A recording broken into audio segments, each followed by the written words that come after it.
2 Kings 6.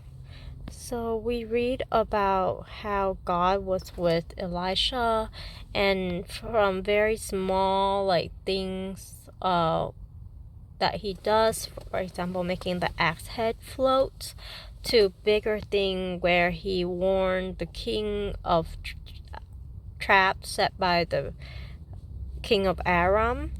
And it's interesting because just the last chapter, the king of Aram wrote a letter to the king of Israel, to whom Naaman. So I don't know where Naaman is in this picture, but he's not in this picture anymore.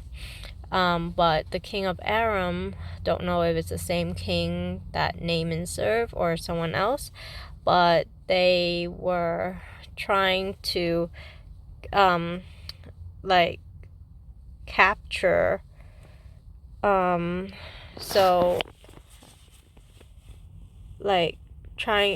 trying to capture the king of Israel.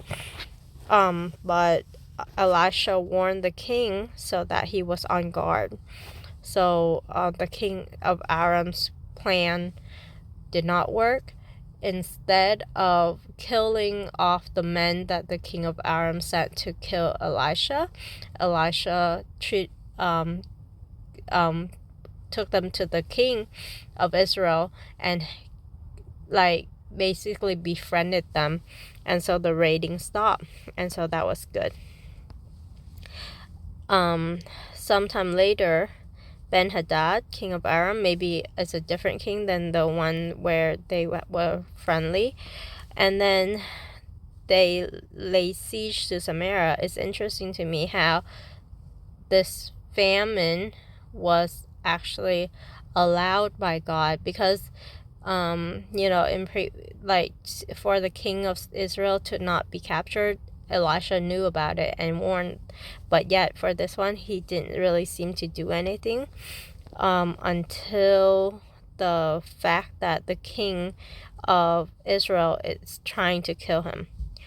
And it's really bad because the famine, actually people were eating their own children to stay alive, and so it tells me that their moral state is really messed up also, that they were evil, doing evil things. And so maybe that's the reason why God let this siege and this famine happen. And the king basically said, instead of dealing with the famine, instead of being mad at the king of Aram, the king of Israel is actually mad at Elisha for some reason, for maybe not warning him or something. But he even said, this disaster is from the Lord. Why should I wait for the Lord any longer? So he turned his back against God in the time where he needed God the most. And because he's kind of mad at God, he knew that this was allowed by God, but he then now is trying to kill God's messenger, Elisha. So I really don't understand what the king of Israel is thinking, but for